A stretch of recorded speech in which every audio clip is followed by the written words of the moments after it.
біздің соңғы кездегі Қытай мен Қазақстанның арасындағы экономикалық қарым-қатынаста Қытайдың мүддесі басым болып бара жатқан жағдайлар көбейіп бара жатыр.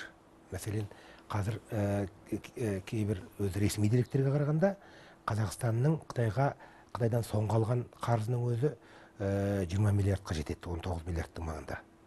Бұл дегеніңіз Қазақстанның бір жылғы бюджетіне тақау дүние. Бұл қандай негізде оның алынып жатыр, оның структурасы қандай, құрылымдық негізі, ол қайда жұмсалып жатыр, оны көп ешкім білмейді. Және сол алынған қарыздың көпшілігі жаңағы жекешеленген алпауыт компанияларға беріліп жатыр. Соңғы алған қарыздың біраз қомақты бөлігі, мәселен, Машкевичтің Евразиялық өндірістік компаниялар құрамына 3 миллиардқа жуық ақша берілді.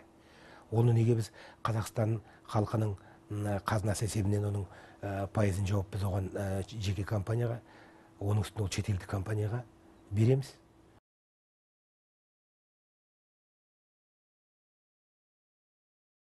Қазақстанның билігі ешқандай деректер айтпайды, ақпарат жоқ.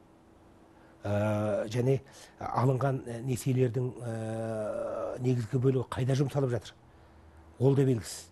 Әлде бір біз мұнай көздерін оларға саттық па, бердік пе, соның есесін алдық па, жоқ әлде жаңағы қарызды біз өзіміздің кен көздері арқылы өтейміз бе, жоқ әлде оған басқадай кепілдік қойып отырмыз? Ол жағы белгісіз.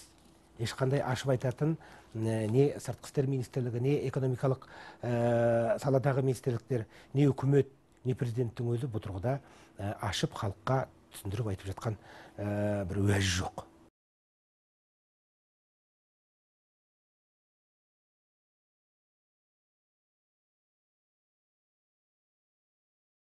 Енді бір соңғы бір деректерге қарағанда Қытай мынау Қазақстанға үлкен көлемді жел диірмені тәріздес электр станцияларын салмақшы деген сөз бар.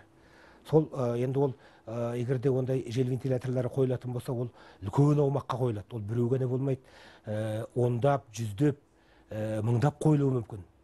Ал енді осы вентиляторлардың қойылатын жерінің бәрі Қытайға беріледі деген сөз бар, мәселен.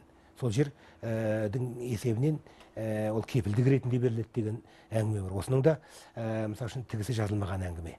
Сондықтан осындай дүдәмәл ойлар туып жатқан кезде халық мынау үкіметтің жасап отырған саясатынан бейхабар отырған жағдайда әрине уайым туады, әрине азаматтардың арасында еліне, жеріне деген жаңағы уайымның салдарынан осындай хаттар туады.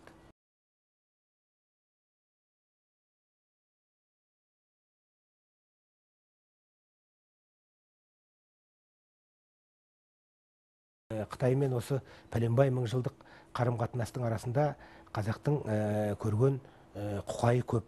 Мәселен, қазақтың жарты территориясы Қытай жерінде қалғанында өз алдына бөлек әңгіме. Мәселен, өзімнің Зайсан ауданында, мәселен, Майқапшағай деген ауыл бар, ортасында шағын ғана су өзен ағып өтеді.